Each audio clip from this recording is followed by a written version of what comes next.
Tinapay mula sa langit. A daily morning devotion with CRC Family.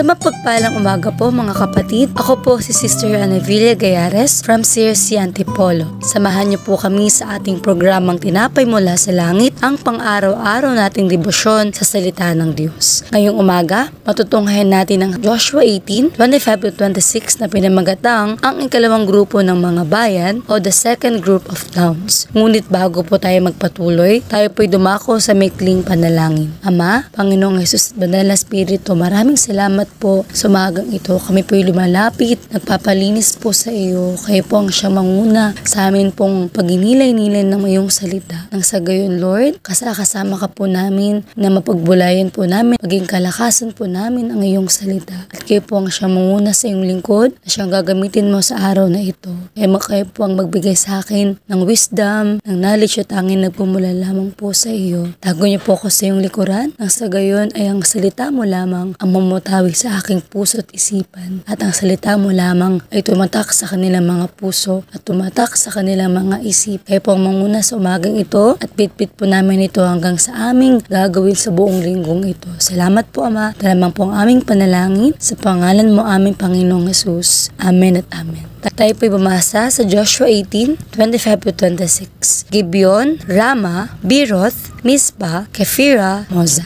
At sa MBB Tag version po, kasama rin ng Gibeon, Rama, Beeroth, Mizpah, Kephira, at Moza. Sa konsepto nito, ito ay tumutukoy sa mga bayan sa kanlurang bahagi ng teritoryo ng tribo ni Benjamin na nakalista pagkatapos ng unang grupo ng mga bayan sa silangan. Sabi sa Joshua 18:25-26, ang tribo ni Benjamin ay binigyan ng ikalawang grupo ng mga bayan bilang mana sa lupain ng Kanaan. Sa Gibeon, Rama, Beeroth, Mizpah, Kephira, at Moza. May kita ang katapatan ng Diyos sa pagtupad ng kanyang mga pangako, at tapat ang Diyos sa kanyang mga pangako kahit kailan hindi tayo binigo ng Panginoon sa kanyang mga pangako. Bawat detalye ng paghahati ng lupain ay nagpapatunay na pinaplano ng Diyos ang lahat ng may layunin. Higit pa sa simpleng listahan ng mga lugar na ito, ang mga bayang ito ay nagsilbing saksi sa kasaysayan ng Israel. Katulad ng Gibeon, nakabilang sa mga nanlinlang kay Josue at Rama na naging tahanan ni Propeta Samuel. Ang pagtalaga ng Diyos sa mga teritoryong ito ay nagpapakita ng bawat pamilya ay may bahagi sa kanyang plano, at ang kanyang matalinong pag-aalaga ay umaabot maging sa pinakamaliit na detalye. Ang mga talatang ito ay nagpapaalala na ang katuparan ng mga pangako ng Diyos ay tiyak at nagbibigay ng matibay na batayan para sa pananampalataya. Kaya po mga kapatid, pinapaalalahanan tayo ng Panginoon na ang kanyang pangako ay tiyak, at ang pag-angkin sa mga pangako ng Diyos ay nangangailangan ng pananampalataya. Faith without action is death. Gusto ng Panginoon na makita niya na may pananampalataya tayo upang mag-umapaw ang biyaya niya sa bawat isa. Sa ating pagkatapos, itinuturo nito na ang pamana ay galing sa kanyang kalooban. Sinabi po sa mga Hebreo Kabanata 10, talata 23, magpakatatag tayo sa pag-asa natin at huwag tayong mag-alinlangan dahil tapat ang Diyos na nangako sa atin.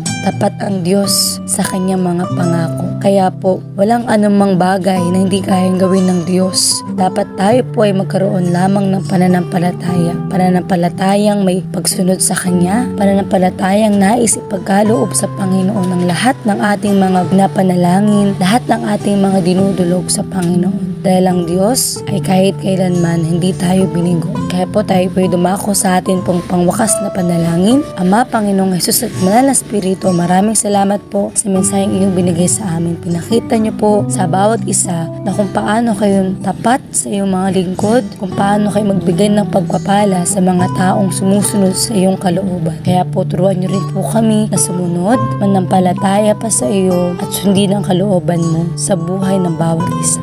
Kaya po Ama, lamang pong aming samot dalangin na nataas po namin ng bawat isa na siyang pakaingatan mo, higit ang mga bansang Israel, ganoon din po ang bansang Pilipinas. Kaya po ang siya magbigay sa amin ng patuloy na pag-aalaga, pag-aaruga, ang sa gayon ay patuloy naming makaramdaman ang iyong pagmamahal sa amin. Maraming salamat po Ama, lamang po ang aming panalangin sa pangalan mo aming Panginoong Hesus. Amen at Amen.